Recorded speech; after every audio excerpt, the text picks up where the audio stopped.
ইসলামের ইতিহাসে এমন কিছু মহান সাহাবী আছেন যারা দারিদ্র্যের মধ্যেও জ্ঞান, ঈমান এবং নবীর ভালোবাসার মাধ্যমে ইতিহাসে অমর হয়ে আছেন। তাদের মধ্যে অন্যতম একজন হলেন আবু হুরায়রা রাদিয়াল্লাহু আনহু। তিনি ছিলেন সেই সাহাবী যিনি সবচেয়ে বেশি হাদিস বর্ণনা করেছেন। তার জীবনের গল্প কষ্ট, ত্যাগ এবং জ্ঞানের প্রতি ভালোবাসায় ভরা। আবু হুরায়রা রাদিয়াল্লাহু আনহু এর আসল নাম ছিল আব্দুর রহমান ইবনে সাখর। তিনি ইয়েমেনের দাউস গোত্রে জন্মগ্রহণ করেছিলেন। ইসলাম গ্রহণ করার আগে তার নাম ছিল আব্দে শামস। পরে তিনি ইসলাম গ্রহণ করলে মুহাম্মদ সাল্লাল্লাহু আলাইহি সাল্লাম তার নাম পরিবর্তন করে আব্দুর রহমান রাখেন। তবে তিনি সবচেয়ে বেশি পরিচিত ছিলেন আবু হুরায়রা নামে। আবু হুরায়রা শব্দের অর্থ হলো বিড়ালের বাবা বা বিড়ালের বন্ধু। ছোটবেলায় তিনি একটি বিড়াল ছানা সবসময় নিজের সাথে রাখতেন। এজন্য নবী করিম সাল্লাল্লাহু আলাইহি সাল্লাম তাকে স্নেহ করে এই নামেই ডাকতেন। আবু হুরায়রা রাদিয়াল্লাহু তাআলা আনহু সপ্তম হিজরীতে ইসলাম গ্রহণ করেন। তিনি তখন মদিনায় এসে নবী মুহাম্মদ সাল্লাল্লাহু আলাইহি সাল্লামের সান্নিধ্যে বসবাস শুরু করেন। তার জীবনের সবচেয়ে বড় ইচ্ছা ছিল নবী করিম সাল্লাল্লাহু আলাইহি সাল্লামের কাছ থেকে যত বেশি সম্ভব জ্ঞান অর্জন করা। তিনি এতটাই দারিদ্র ছিলেন যে নিজের কোনো ঘর বাড়ি ছিল না। তিনি মদিনার মসজিদে বসবাস করতেন। সেই সময় মসজিদের একপাশে কিছু দরিদ্র সাহাবী থাকতেন, যাদের বলা হতো আহলে সুফফা। আবু হুরায়রা রাদিয়াল্লাহু তাআলা আনহু তাদের একজন ছিলেন। তার জীবন ছিল অত্যন্ত কষ্টের।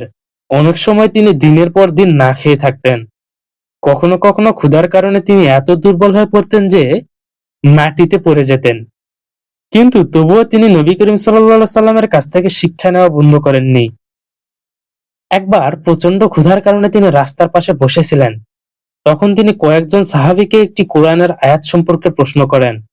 আসলে তিনি আশা করেছিলেন কেউ তাকে নিজের বাড়িতে নিয়ে খাবার খাওয়াবে, কিন্তু কেউ বিষয়টি বুঝতে পারেননি। অবশেষে নবী মুহাম্মদ সাল্লাল্লাহু আলাইহি সাল্লাম তাকে দেখে বুঝতে পারেন যে তিনি খুবই ক্ষুধার্ত। নবী করিম সাল্লাল্লাহু আলাইহি সাল্লাম তাকে নিজের ঘরে নিয়ে যান এবং সামান্য দুধ দেন। এরপর তিনি আহলে সুফফার অন্য গরিব সাহাবীদেরও ডাকেন। সবাই সেই দুধ পান করেন এবং আশ্চর্যের বিষয় হলো সেই দুধ শেষ হয় না। আবু হুরায়রা রাদিয়াল্লাহু আনহু নবী করিম সাল্লাল্লাহু আলাইহি সাল্লামের সাথে প্রায় সব সময় থাকতেন। তিনি ব্যবসা বা কাজের জন্য সময় নষ্ট করতেন না। তার লক্ষ্য ছিল নবীর প্রতিটি কথা ও শিক্ষা মনে রাখা। একবার তিনি নবী করিম সাল্লাল্লাহু আলাইহি সাল্লামের কাছে অভিযোগ করেন যে তিনি অনেক হাদিস শুনেন কিন্তু সব মনে রাখতে পারেন না। তখন নবী সাল্লাল্লাহু আলাইহি সাল্লাম তাকে তার কাপড় বিছাতে বলেন।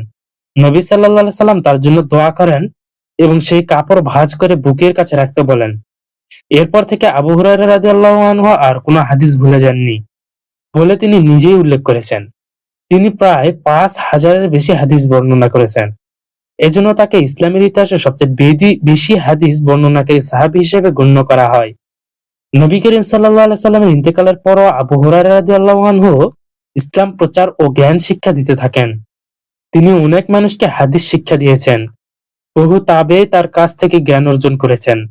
পরবর্তীতে তিনি মদিনার গভর্নর হিসেবেও দায়িত্ব পালন করেন কিছু সময়ের জন্য। কিন্তু তিনি সবসময় খুব সাধারণ জীবন যাপন করতেন। আবু হুরায়রা রাদিয়াল্লাহু আনহু প্রায় ৬৭৮ খ্রিস্টাব্দে ইন্তেকাল করেন। মৃত্যুর সময় তার বয়স প্রায় ৭৮ বছর ছিল। তাকে মদিনার জান্নাতুল বাকি কবরস্থানে দাফন করা হয়।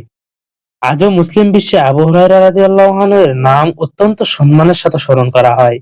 তিনি আমাদের শেখান যে দারিদ্র্য কখনো জ্ঞান অর্জনের পথে বাধা হতে পারে না।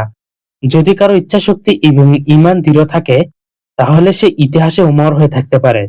আবু হুরায়রা রাদিয়াল্লাহু আনহু ছিলেন এমন একজন সাহাবী যিনি নিজের জীবন উৎসর্গ করেছিলেন নবী করিম সাল্লাল্লাহু আলাইহি সাল্লামের শিক্ষা সংরক্ষণ করার জন্য।